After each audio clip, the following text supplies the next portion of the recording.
Hola and welcome, guys. Hello. Welcome. Thanks for joining us. It is part 8 of our 12-part business growth program. Hi to everyone. Nice to see everyone here. Hello, hello. Hi, Shafika. Hi, Michelle. Hi, everyone. As you come streaming in, hello. Guys, we've got a very exciting and interesting and a little bit of a different session today. We are going to do life coaching, and who knows what's going to come out of that. All right.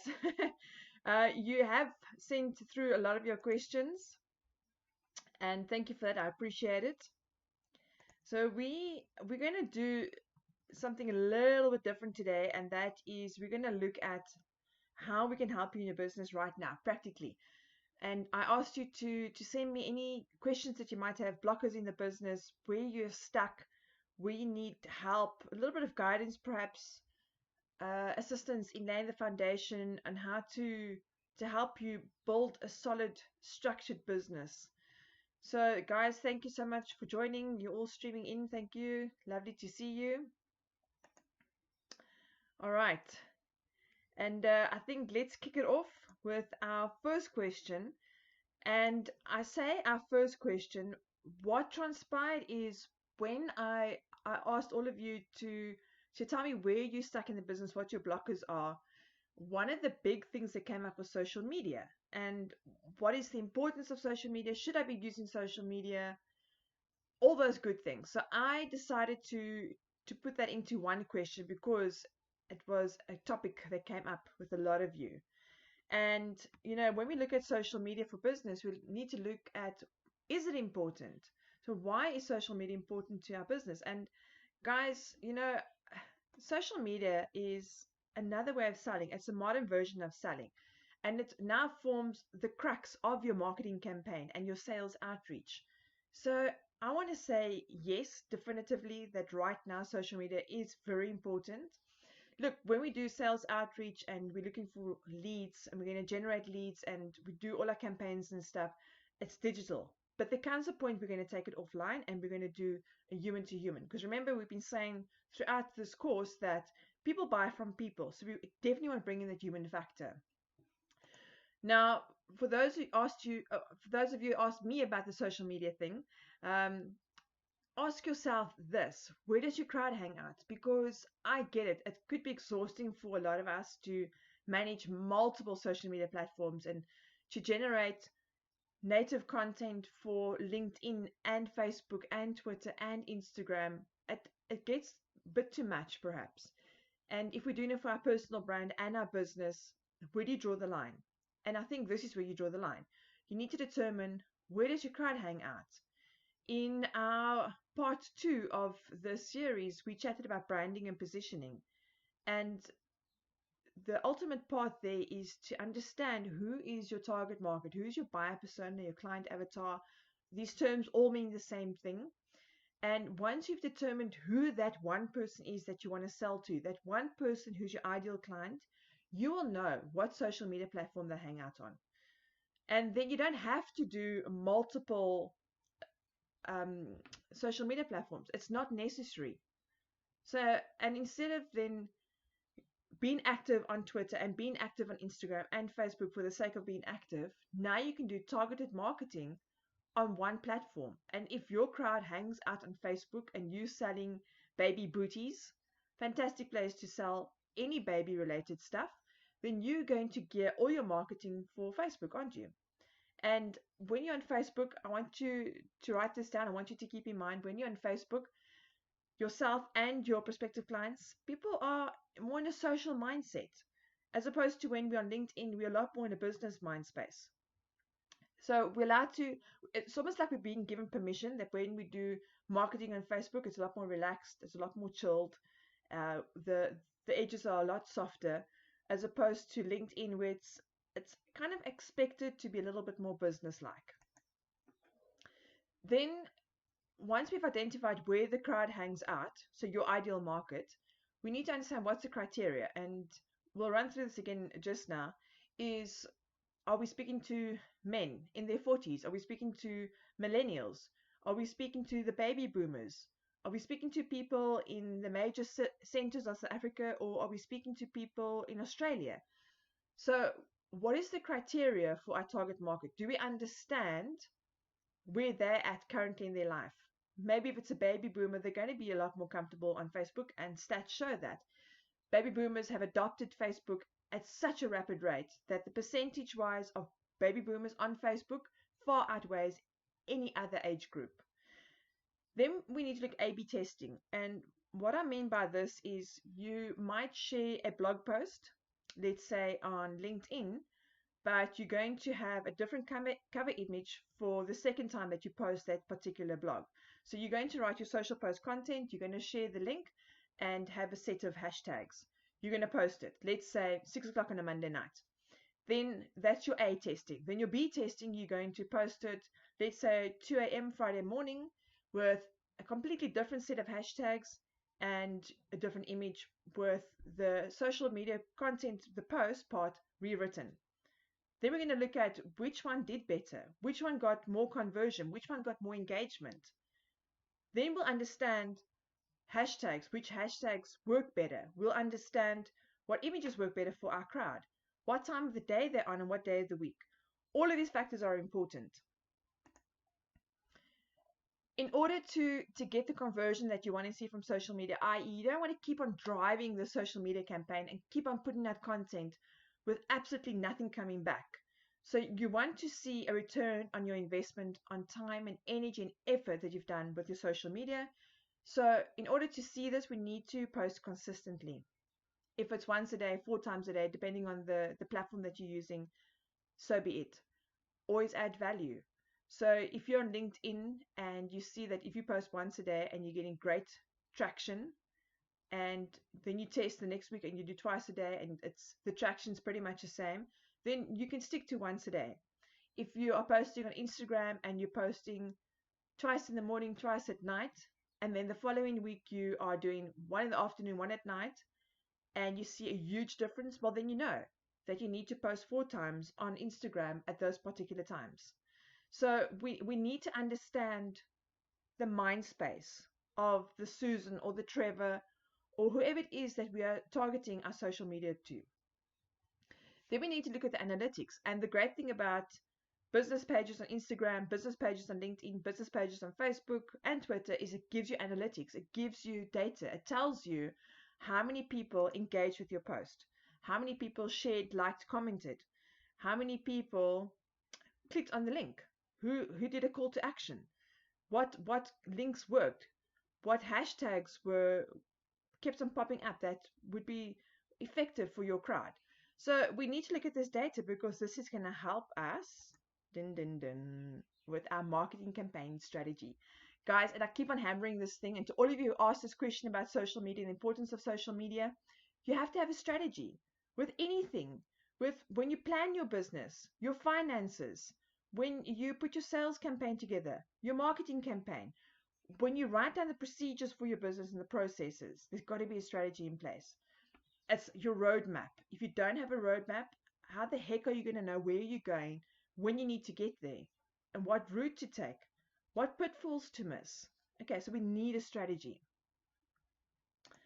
All right, guys. So it's so cool to see all of you. All right, so Danielle has a question. What does it mean when your page gets so many likes, but you don't get anyone contacting you? Haha. So that's a fantastic question, Danielle. And ultimately, what it means is that what you're putting out isn't converting. So either you don't have the right followers on your page, or you have the right followers, but the content is not speaking to your followers. So how do you get them to convert? And that's why we bring in A/B testing. Then we start playing with information that we share, times of day that we share the information, hashtags, the level of content, whether it's a blog piece or a video, because videos are more converting, particularly on LinkedIn and Instagram stories. People like to watch videos. Do your videos have subtitles or not? All these factors will help you gauge how to better convert and better engage your followers. So there's got to be a call to action, and the content that you share has to speak with your particular crowd.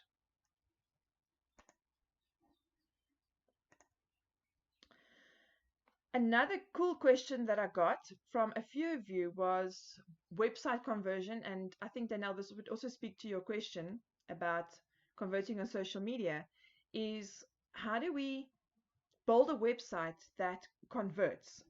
How do we make sure that our online presence speaks to our followers, to our target market? I have said time and time again, and I'll keep on saying it, your LinkedIn profile and your website are your online sales agents. These are two mediums that have to work on your behalf when you're sleeping, when you're in sales meetings, when you're speaking with your staff, when you're closing deals. Your website has to speak for you, i.e., it has to convert. And I've looked at the questions that you guys have asked with regards to the website analytics and conversion. And what I've done is I've decided to mention quite a few things to help you. So please, those of you who asked about websites, take elements from what I'm about to share now, and you'll see what will work for you, what will not. For those of you who specifically sent me your website link, I'm going to give you personal feedback on your website, but I want you to see this information now because then you'll understand where I'm coming from when I give you my feedback. All right, so a couple of terms to know, especially when you have outsourced your website build to a company or an agency, is they speak above the fold and they speak about below the fold. Above the fold really is, it's your laptop screen, and as you land on the home page, the landing page of the website, it's what you see in front of you on the screen. That's above the fold. When you start scrolling down, that's below the fold. Why is this important? Because you want to make sure that what you share above the fold speaks so to your visitor, to your prospective client, that they want to keep on scrolling, that they want to discover more about you and your services, and they're going to start paging through the website. It's the same thing as they pick up a magazine and they start paging through because article after article has engaged them. And we want to do the same with your website. So we need to make sure that when your visitor lands on your website above the fold, that whatever appears there speaks to them. And one of the important things when we speak of above the fold on your website is your USP, is your unique selling proposition. So when I come to your website, I need to know immediately, what are you about? Are you a virtual assistant? And where do you specialize? Who do you help? Are you a virtual assistant that assists American speakers, motivational speakers in the Idaho area? Are you a virtual assistant in the UK who only assists other real estate agents with their admin because you understand the industry? So when I land on your website, I want to know exactly what you're about, and I need to read. There must be enough information, but not too much, that will encourage me to start browsing through your website. When we speak of optimized images and SEO, what do we mean by that? So optimized images is that you have alt text, that you include the top keywords in your industry, so that when people go and Google, that you're not going to know exactly what people are going to Google, the exact range of words that they're going to use. But if you make sure that your keyword that's relevant to your industry is in your image, in your website, and wherever else, and someone puts that keyword into their Google search term, that your website comes up, or if it brings up images on your website or your blogs.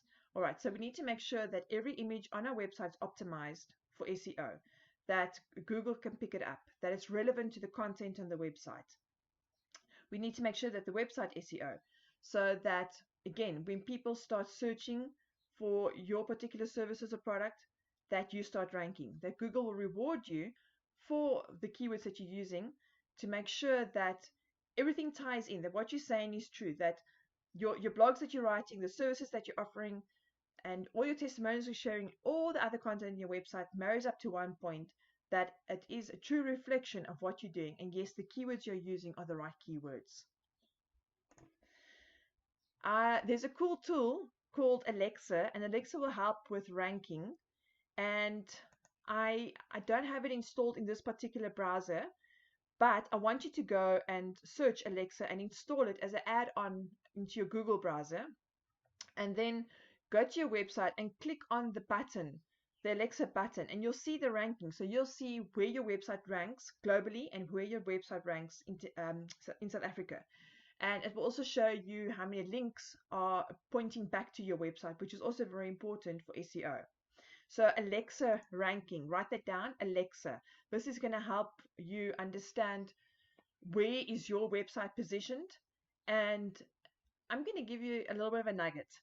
If you are searching online for services or products or whatever, and you want to make sure that the person that you want to hire, it could be a graphic designer or uh, I don't know, website work or whatever, that person's website ranks, because then it means that they know their craft and they can apply their craft to you. So if you're looking at someone to build your website and their website's ranking, then you're in good hands. And I want to say it's rare, because I think it's a typical story of the shoemaker's shoes not fixed, but everyone else's shoes are fixed. So don't use it as something against them, but it is something to help enrich and to assist you in your decision making process. I speak about optimized menu, and this is very important on our website. We want to make sure that when we build our website, that the menu is self-explanatory. There's not overloaded information. It's easy to navigate. If I want to know to see where your rates and your pricing are, that I can click immediately on that tab. If I want to know more about you or your team, there's a tab for that I can contact you. It's easy to contact you. So I would say an optimized menu could also include keywords, but more so is to make sure that it's easy to navigate the menu and the website. Gated and non-gated content. So for those of you who asked about the website thing, you may or may not want to use this. And gated and non-gated content really means complete this form and then you'll receive our ebook. Complete this form and you'll get our newsletter. Or non-gated would be, yes, our blog page, have free access, browse as long as you want to, read as many blogs as you want to. We're not going to ask you for your contact details. Guys, please make sure and write this down, because all of you should have websites. And if you don't, you need to get a website, is to make sure that's optimized for mobile.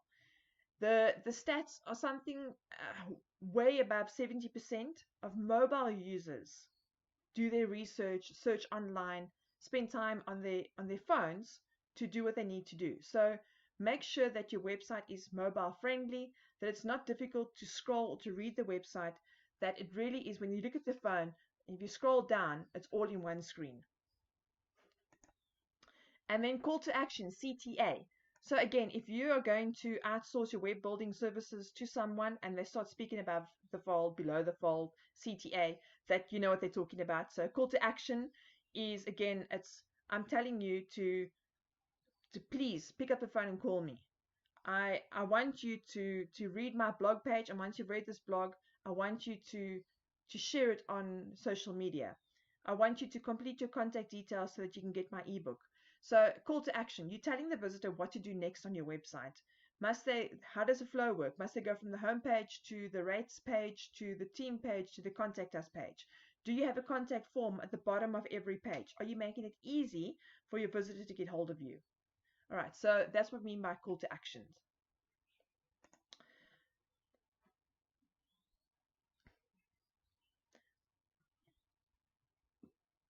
All right, so I'm reading the comments and I'm checking if we have any live questions while we are busy, and not at the moment. So I'm going to go back to the questions that you have emailed me. And the next question that kept popping up from one or two of you, but I read between the lines from a lot of you, was how do we stand out from the rest? So, and I think this part would be a lot relevant to, let's say, if you're a consultant or a virtual assistant, if you're an accountant. So the possibility of the sea of sameness is huge, meaning there's a lot of virtual assistants out there. There's a lot of accountants out there. There's a lot of consultants out there, whether it's in the HR space or software or wherever else. How do you fight above the sea and raise your head so that you're seen by prospective clients? Now, I had a good think about this section, and I think it's a very important question, because how do we stand out from the rest? You know, there's a lot of competition out there, but competition's healthy, guys. Please, I want you to make a note. Competition is healthy. So one of the ways to help you stand out from the crowd is to establish your authority. And how do you do this? So you can write down a few pointers here if you want to. To establish your authority is one, you're going to share value add content consistently on your social media platform or forms. So it depends on how many platforms you're using for your prospective clients to boost your brand. So make sure that you share value add content consistently. Write that down. You also want to make sure that you post so regularly and that you have such value add that you are informing and educating your crowd, that they start seeing you as the go-to person. That if they have any questions about virtual assistants or graphic design or baby booties, whatever it is, that they go and find you on social media to see if you've posted something about it, or they go and visit your website, or they direct message you because they want to tap into your knowledge base. All right, so you want to make sure that you become an authority in your space and you position yourself so. And when I speak about positioning, please refer back to part 2 of our branding session where we spoke about positioning. It's so important, and it's one of the key factors also to help you stand out from the crowd. Then be authentic at all times. This authenticity thing is a huge thing. We Our gut, our instinct tells us if something is on or a little bit off center. And if a certain person resonates with us, we're going to keep on going back to feed our mind with the content that they share. And guys, understand that you're not going to resonate with everyone. There's people who are going to like you, and there's people who are not going to follow you. Something just doesn't gel for them. It's fine. But for those that resonate with you and things gel for them, make sure that you remain authentic. That we've seen this blast on social media of all these celebs and models, whatever, without makeup and then putting their makeup on. Why? It's for us to feel more, to resonate more with them, for them to be more relevant to us. And that authenticity then shines through. So be authentic in whatever it is, in your daily life, with the emails that you send, the way that you communicate with your team and your suppliers, your clients, the way that you share information on social media, how you share it. Make sure that you're always authentic, because people will pick up a subtle hint and they don't know what it is, but don't give them room to not want to do business with you. Don't give them any excuse not to do business with you. All right. So I want you to remain authentic at all times. Another way to stand out from the crowd, and also really to be authentic, isn't it, is to feature your team and the company's achievements. No man is an island. We cannot do this journey by ourselves. All of us have a support structure, whether it's business partners, mentors, coaches, our team, our family, whoever it may be, but we don't do this journey alone. And I would encourage you, when you have your website built, when you do any form of marketing collateral, is to give your visitor, your prospective client, and current clients insight into your business. And by that I mean showing them who the team is, highlighting the team, putting the team on a pedestal, because without the team, this wouldn't be possible. And it makes it authentic. Then we know, this is Karen, this is what her face looks like. Great. This is Albert, this is what his face looks like. Now I know who I'm dealing with, and it makes it that more real. Your USP, and we spoke about this in the website section, your unique selling proposition is what makes you unique. If you are so-called in the sea of sameness, how do you stand out? How do you, as a virtual assistant, stand out from other virtual assistants? How do you, as an accountant, stand out above other accountants? And if you're a virtual assistant, is it because you do work only for creatives? So you understand how creatives work, you understand that they work late at night, you have a great grasp for writing and putting really content driven but engaging content together. You just have a very good feel for the creatives. So your unique selling proposition is that you solve a pain as a virtual assistant to creatives in, let's say, the marketing agency space, that any overflow work will come your way. Or if they need email marketing campaigns done, that you are the person to go to, because they don't want to employ someone full-time just to do marketing campaigns, email marketing campaigns, so you can do that. If you're an accountant, Who are you doing accounting for? Again, is it for the creatives? Because creatives we know are a lot more right brain than left brain, and data might not be what they're interested in. So you as an accountant, you understand again how the creative mind works, but you'll manage that space for them. So what is your unique selling proposition? That's going to help you stand out from the crowd.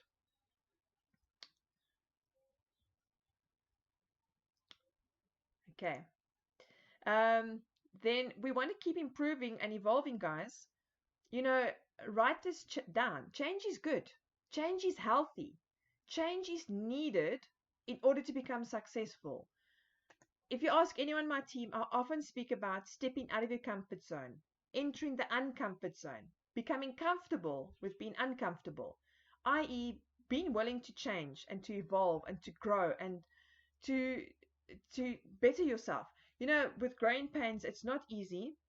And in order to grow, you're gonna experience growing pains. And the same thing with change. There's gonna be a little bit of discomfort, but you need to work through it in order to get to the next part. So in order to stand out from the crowd, what can you do that will place you out of your comfort zone and force you to grow? Is it going to speak in public? And I know for a lot of you that's the greatest fear ever, is speaking in front of a crowd of people, even a room full of people. So, do you need to get brand exposure by placing yourself in front of a room full of people? Do you need to place yourself out of your comfort zone and employ an extra person on your team? Because I know that's something else that a lot of us struggle with. We don't want to delegate tasks and we want to do everything ourselves, and then we end up doing nothing productively. All right, so be prepared to keep improving, keep evolving, and step into a world of change, because that is where your success lies. Then showcase the end result. This is such a great way to help you stand out from the crowd. If you can show your prospective client a case study or an infographic on, and take them on a journey of where one of your other clients, where you don't have to name the client, you can just say client A, and the problem they experienced, and how after engaging with you in your service, after 3 weeks or 5 weeks, whatever it is, how things changed for them for the better, and this was the end result, and here's a testimonial. I almost want to say it's like you give someone a diet plan, and they've 6 weeks later, ta-da, this is the new me, this is what I look like. That's what you want to showcase to your clients. So you want to paint a picture for your clients on what it is that you do that tangibly will help them. They can see actual results. And in that way, this is really going to help you stand outside the crowd. It's going to help you stand above the crowd, way beyond the crowd. That if they want to engage with your services, that you're the automatic choice. And ethically, please never ever knock your competition. Never speak down on your competition. There's so much business around, really. There's such a huge ocean of fish. There's enough business for all of us, and there's no overlap. So there's absolutely no need to knock anyone else down.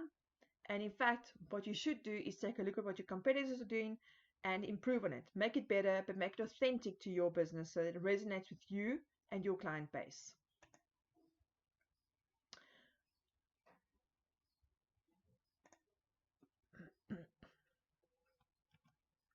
Cool. So another question that came up was, we starting out, and I have a blocker. I don't know where to get my business going, was the question, because I've never done business before. And so give me a starting point. So yeah, I want to give you some basics as a starting point when you're stuck building your business. Now, I'm going to refer again back to our branding session where we spoke about the 20-20-20 rule. Very briefly, the exercise there is to write down 20 words that springs to mind when you think of your business. Okay. And then I want you to refer back to part two session and go see how you'll hammer out those 20 words in order to get the result. The result is to understand where you're positioned in the market. And you might feel like it's deja vu that I keep on saying the same things over and over, but it's true and it's effective, and we need to implement it. We need to understand our positioning. We need to understand where do we fit in the marketplace. All right. Clarity from both sides. What I'm saying by this is when you're starting out in business, you need to have a very clear idea of what it is that you're building. What does your business do? And as much as it needs to have clarity for you, it needs to have clarity for your prospective clients, that they understand from the outside looking in that your business XYZ is all about this. And yes, I want to engage with you. You are the right person. You are the authority in your space. You look like you understand and know what you're doing, and I'm going to sign you up. All right. So when we speak about clarity from both sides, starting out in business, you need to have a clear vision of where you're going with this business, who you're building it for. But from the outside, your prospective clients and your clients and even team members need to have a very sound understanding of what it is that you're building and where you're going with this business. Test the market, and they call it reiterate. So I want you to go and do a sample test. If you are selling scarves, knitted home scarves, and you are going to go out to, let's say, 20 boutique stores in town, and you're going to take 5 samples with, you're going to go do live testing and see whether it is something that they will keep stock of, how much they're prepared to sell it for, i.e., prepared to pay you for it, and whether there is actually a market for this. So go and test the market. Then you need to understand, can you be replaced? Your business, you in your business, can it be replaced by someone else or by another business? So, i.e., is there a demand for what you're doing? Or is your mind romanticizing about, oh, but the market needs this, and then there was never a need or demand for it? Okay, so we need to ascertain, is there a need? Is there a demand for this in the market? Can I create a demand? Myself and my business partner, we like to create opportunities and sell into the opportunity because we are salespeople. So by that, I mean, we help others understand that they missed something. We give them the opportunity to look from the outside and see, oh, but there is a gap in the business. Yes, we now see that we need your service. Okay. Then, are you building this business to sell it? And I feel that's a valid question. Even if you're starting out, you're a solopreneur, you one person in the business, you're wearing all the hats. Are you going to grow your team? Are you going to build this business to exit in 5 years' time or 10 years' time? What do you envision with the business? Is it something that you are going to hand over to your children? Is it just something that you're going to run until retirement age and then every now and then work in the business a little bit just to keep yourself interested and going for the day? So where is this business going? Who and why and what are you building it for? If you are building it to exit, guys, tip, make sure that from the get-go you have the right paperwork in place, that you keep your document trails, that you have everything right, systematic, you follow right procedure when it comes to law and otherwise from the get-go. Because the moment an investor comes and knocks on the door and wants to purchase your business, or you go and find an investor to sell, and that's not right, it could jeopardize the sale or it could prolong the sale. Make sure that you have everything in order from when you start up. You need to have a sound understanding of who's your competition. And again, it's not to knock the competition, but one, we need to understand, what are they doing? Can we do it differently or do it better? And secondly, where can we position ourselves against them? And not I mean against them in terms of where they're positioned, where can we position ourselves to make sure that we can harness this part of the market, okay, or ring fence this part of the market, that we own the space, that once we get clients on board, they're not going to go anywhere because they love us too much. I want you to keep a tight budget. Again, from when you start out, last week we spoke about the fundamentals of finance in a startup business, and one of the things is having a business bank account. From the get-go, keep your personal finances separate to the business. It's going to get really messy with accounting, one. And number two, again, if you have an investor coming on board and you're going to share with them that information, and then you're going to say, oh, no, but Mr. Investor, ignore that line because that was personal, and ignore that line and that line that's happened. No, we're not going to do that. So I want you to have a business bank account as far as possible from the get-go, from the moment you start this business. It's going to help with your mind space. It's going to make this business really real for you. You're going to pay yourself, and you're going to keep yourself accountable to make sure that you keep this business afloat and that you run it profitably.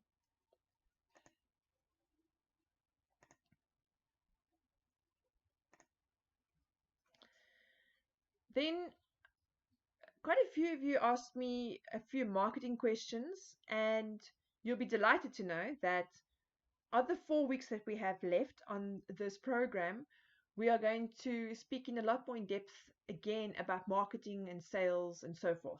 So I'm going to touch a little bit here on the marketing questions that I received, and I've decided to put it all together because I think it encompasses the essence of what was being asked. And the question is, marketing, what is that? Where do I start with marketing? So as you can see, this is really just a snapshot of where you need to segment yourself in the market. And when we talk about market segmentation, I'm talking about a pixel in the landscape of marketing. And I've highlighted this particular part because it ties in nicely with your positioning, with your branding, with understanding your buyer persona slash client avatar, is to make sure that we know our market segmentation. So we need to look at, and again, we need to do the exercise of who's our buyer persona, who's our client avatar, is understand who's the age group that we're marketing to. Is it male or female? Where are they located? What are their interests? What platforms do they hang out on? So if I understand that Facebook is a great marketplace, let's say to sell secondhand goods, or baby clothing, baby food, or to find a hairdresser or to get your nails done for the guys, um, to help your household, to get a plumber late at night, for instance. What better place than to go to Facebook? It's a great search engine for that. Is to find a carpenter to help with the kitchen cabinets, for example. So the moment we understand our market segment, we'll know where to advertise, where to spend our marketing budget when we know who is our target market. We also need to ask ourselves, why would they buy from us? So what makes a Mark or a Stephen keep on coming back to my shop? I'm a hardware store. I've got an online shop. I sell nails and screws and planks and sandpaper and whatever else, and drill bits for a drilling machine. What makes them keep on coming back to buy from me? Is it because I engage with them on Facebook, in Messenger, on what is available, or recommendation on what drill bits are better used for tiles or whatever? Now, guys, you probably know this, so maybe more for the ladies, but understand that the engagement is there. So the reason why Mark and Steve keep on coming back to my hardware store is because of that level of human interaction, that I'm giving you direct attention, I'm making the right recommendation. And the plus point is I have an online shop. You can order online and you get your goods within 24 hours. So yes, they will keep on coming back to me. So you need to ask yourself, why do your clients buy from you? Then what differentiating mechanisms are you employing? And we covered this quite well, I would say, in the section where how do we stand up from the crowd? So the differentiating mechanisms are, do I use lamppost billboards, for instance, as opposed to just social media marketing? Am I sending out mailer campaigns and I'm sending out the SMS at the same time? And once a month, I get one of my team members to phone you. So what makes me stand out?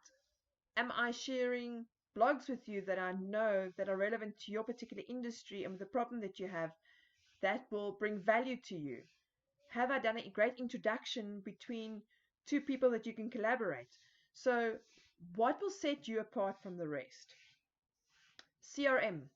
We spoke about CRM in our processes and operations part about 2 weeks ago, if I'm not mistaken.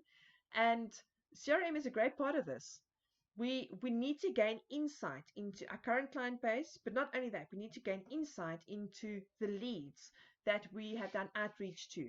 How do we make sure that we're on touch, we're on point with the leads, with our current clients, is through the CRM, because the CRM will tell us exactly the conversation that we had with them, all their contact details, when else we've engaged with them, if they're only a prospect, how far in the sales pipeline they are. So CRM is of paramount importance. And in fact, guys, write it down for you. Those of you asked about starting out what, where, how, CRM is one of the things that you should absolutely implement from the beginning to make sure that you have insight from the early days into your client base and your lead generation. And then data. For market segmentation, you need to understand data. You need to have access to data. Whether the data is on your email campaigns or on your forms, your web forms on your website, if it is marketing campaigns you've done on social media, whatever the case is, you need access to data. You need to have insight and understanding on what is engaging your followers, what is converting them, what is taking their hand and leading them down the garden path, what is working, what is not working, basically. Okay, and then I got a question about investors, and I think this will be an interesting section for those, even if you are not interested in finding an investor. I think it's nice insight to have. The and I almost want to say it might be the obvious thing, but if you're looking for an investor, it's got to be a win-win situation. There's that thing of what's in it for me, and we live in a society of what's in it for me. So I might do this favor for you, but what are you going to do for me? What do I get out of it? So what's in it for me? So why would an investor invest in your business? What is the win for them? What is the win for you? The obvious thing for you, and I say obvious, would be funding to maybe help with a product launch or to access new markets. But what does the investor get from the relationship and from investing in your business? So it has to be a win-win. When you are approaching this, finding an investor, you need to be confident. You need to exude confidence. I don't want you coming across as desperate that, if you don't give me the 10,000 Rand to invest in my business now, then I'm going to close my doors. We don't want that air of desperation coming through. You need to approach a potential investor, and there's an identifying process for that as well, is that, even if you don't give me a 10,000 Rand, it's fine. I'm an entrepreneur. I can make a plan. There's always solutions. Your 10,000 Rand will help accelerate the project that I'm working on, but I'm not desperate for your money. So, i.e., I'm not going to give you 51% shares in my business or anything crazy like that just to get your money. No. So we don't want that air of desperation to come through. Then you need to know where you want to apply the funds. So obviously you need to go and do your homework and your research and see, one, do you need funding, or can you generate enough cash through invoices and your own cash flow, so your own money that you put into the business. But if you do need funding, where are you going to apply it? How are you going to utilize it? I'm sure a lot of you have watched Shark Tank and Dragon's Den and that kind of thing. And the sharks will keep on hammering at the entrepreneur and saying, well, you sold so many units this month, that year, you're not making profit. And in fact, if we look at the graphic, you've been losing money for the last 3 years. So you need to absolutely do your homework on where you need the funds, but you also need to do your homework on the investor. So there has to be a fit. There has to be almost a match between the two of you, because essentially you're going into a marriage, if you will, with this investor. You need to be able to sit and drink a cup of coffee and have a casual conversation with the investor. You need to be able to work alongside them. You need to make sure that they have shared interests in the space that you're working. And again, I refer back to Shark Tank. There's a lot of sharks that will step away from a deal because there's not a fit. They don't understand the market or that particular industry. Their skills and their expertise don't lie there, and they will not set themselves up for failure, so they'll rather walk away and not invest in that particular deal. So when you approach an investor, do your homework on them and make sure that what you're offering them is a good fit for them. And vice versa, you need to make sure that the investor will only bring positivity to your relationship and to your business. give to get. And we have spoken about before, it's I want to call it the Gary V um, principle, if you will, is jab, jab, jab, hook. So it's give, give, give, and then ask. So in this particular relationship, for investors, prospective investors, keep on giving, whether it's information that they need from the business or sharing other insights, adding value to their life. It doesn't have to necessarily always just be about you and your business. So get to know them and see where you can assist them, if at all. And it could just be there's an introduction that you can do to someone that will make their path easier, or a little bit of insight, industry knowledge that you can share with them. So, what can you give to the investor in order to get ultimately the funds in your business? Drop the ego at the door. Drop your ego. When it comes to investment and getting an external party to invest in your business, you need to let go of your ego. Now's the time to put on your learning hat. Now's the time to step aside when it's right and say, you know what, you are the expert here. I'm going to take guidance from you on this particular one. And it's not to say that you're not assertive or you don't have a say, but there might be certain things where the investor has a lot more expertise that might have helped exit a few businesses and you've not experienced this before. Then I would say rather step aside, let them do their thing, learn from them.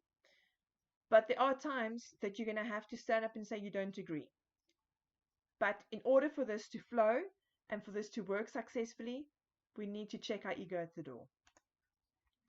You need to know your numbers. You need to be able to show your numbers. We spoke, Nana, about having a separate business bank account as opposed to your personal bank account for your business. So you need to show your numbers. You need to be able to go back and share statements and whatever other financials that a investor will need to know that this is a sound investment in your business. But you also need to know your numbers. You need to know where are you going for the next quarter. That for the last 2 years, I might have run at a loss, but I know that with this marketing and sales strategy in place, I'm going to break even in the next 6 months. That my cost on a certain product is this, my overheads are these, this is what my salaries are, this is my bottom line. So you need to know your numbers. And it would be a good idea to refer back to last week's session on the finances, the fundamentals of finance for your startup business, just to help you get a little bit more insight into that part of the business. In the document, in your proposal to a prospective investor, include an exit and timelines. So, and the exit doesn't necessarily mean that you're going to sell the business. It could mean when the investor will exit from the business. So I need your 200,000, Mr. Investor, for the next year. By a year and a half, I will be able to start paying back my first installment, and 3 years down the line, you'll be paid back in full, or whatever the case is. So you need to absolutely detail that information to your prospective investor. So there's some very interesting questions that came through. Guys, thank you. You gave me a lot of time to think and tickle my gray matter and to come up with knowledge that has been become part of my DNA for all this time that I've been an entrepreneur. And I'm so glad that you asked such interesting and diverse questions. So I'm hoping that with this information, there's been a lot of insight for you, that there's been value, that you can take elements from what we've discussed here and apply it to your business. And I want to encourage you that if you have, any more questions, please email me. I'm more than happy to go through it with you. These were great questions from you guys. Thank you. If there's any of you that, besides those that already emailed me, to take a look at your website and give you a bit of feedback, please email me, send me your website link. I'll be more than happy to give you constructive criticism on how to encourage conversion on your website, how to get call to actions going. And I want to encourage you to start revisiting all the different parts of this course, the finance part, the sales blueprint, the branding part, all the different elements that we chatted about up until now, to see where you can incorporate from those sessions. And then I want you to go through this session again and see what popped for you that you can start implementing your business now to bring more value to your team, to your clients, and to prospective clients. So, guys, I think this has been quite a cool session. I've really, really enjoyed it. There's one last part that I'm quickly going to run through, and this one, the majority of you included in your questions to me was, how do we stay productive and keep motivated? One, as an entrepreneur, two, through the economic climate that we're going through, three, the mindset of those around us who don't particularly want to spend money. So, how do we stay productive and keep motivated through life, basically? Because there's always something, and there's always going to be a challenge. There's going to be an issue here or there, but we need to rise above it. And how do we rise above it? One, by reading daily. And it doesn't necessarily have to be a business book. I would encourage it to be a business book, but read. Make sure that you do mind feed daily by reading a book. I like a handheld book. So, but for those of you who prefer ebooks, that's fine. The idea is to keep on feeding your mind. The other thing is to listen to audios, whether it's motivational videos on YouTube, whether it's podcasts, whatever it is. I encourage you to listen to audios. There's a bank of information waiting there for you to implement in your life and your business. And I've spoken to so many people, including my business coach, who they they eat and they drink podcasts because it's an untapped education system, if you will. Then I want you to really, really try hard, and I want you to write this down. Write it down. I want you to try so hard only to book 15-minute meetings. 15-minute meetings. Whether it's a team meeting or a client meeting, I want you to start training yourself to get to the point and to see what value you can actually bring in 15 minutes, and you'll be surprised. When we go through interview processes, for instance, we book 15-minute slots. When we do client discovery calls, it's 15 minutes, because we've trained our minds to get as much information as possible, effectively and efficiently as possible in a very short space of time. People are busy, so they don't have time for hour meetings or an hour phone call. But if you say to someone, I want to chat with you for 15 minutes to gain so and so insight, they're going to be receptive. They're going to be open to a 15-minute slot. And you'll be surprised at how many 15-minute slots you can book to get information that you need to help you prepare your proposal or to do your research or whatever it is that you need in those 15 minutes. So let's make it effective and productive. Let's steer clear of long meetings. My team will tell you, when we have team chats, it's quick. I try to keep it as short and succinct as possible.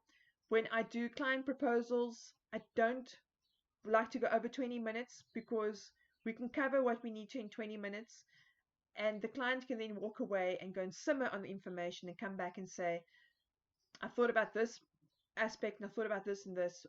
How are we going to deal with it? All right, so 15-minute slots, very, very effective. In fact, if you can, screenshot this screen, because all of these points are so important. I cannot stress enough. For example, the operations, so your day-to-days, responding to emails and doing admin. Do not do it in your productive time.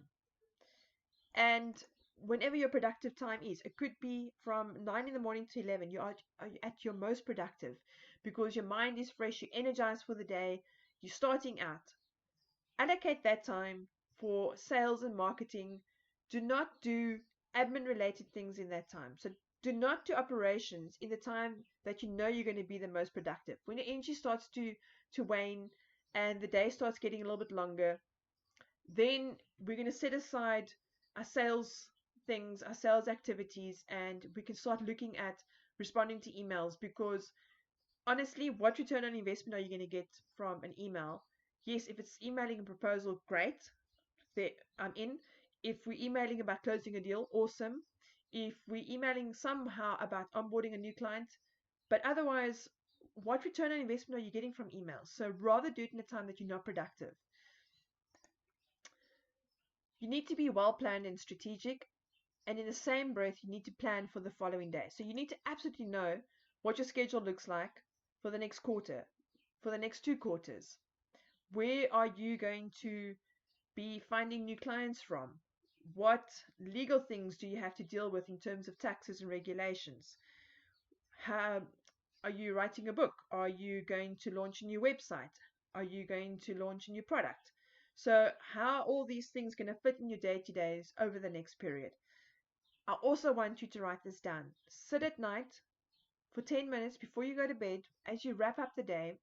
Sit down for 10 minutes and think about the next day with intention that it's going to be a successful day, that you are going to maybe close a deal, you're going to attend to your sales calls, you're going to finally put to bed that project that you haven't dealt with for the last 6 months, that you procrastinated about, whatever it is. Take 10 minutes at night and plan for the following day so that if something goes awry, if your alarm doesn't go off or you've had a terrible night, that you know when you wake up, these are the things I have to achieve today. I've set myself these goals and I'm going to achieve them. Trust me, the day will just flow better if you know going into it what is expected. I also want you to do what we call a postpartum. I prefer it's more positive than a postmortem. So, postpartum is once we have birthed a proposal or spoken to a prospective client, whatever it is for that day, is to review what's happened during the day. So, again, those 10 minutes at night when you're planning for the following day, take a few moments to reflect back on what has transpired that day, what could have been done better, what could have been done differently, what worked, why did it work. It's data and insights that you can use going forward. So those are my tips for keeping motivated and productive. Uh, Guys, I think it's been a great session, and we've covered so many different topics. Thank you again for all the great questions from so many different corners. I appreciate it. And I will now catch you over in the comments section. Please revisit this video. Go and look at points that stick out for you that you can implement in your business. And from next week on, we're going to be chatting sales and marketing again. Let's get the sales through the door. Let's grow your business and let's sell. So until then, guys, cheers. Thank you for your time. See you next week.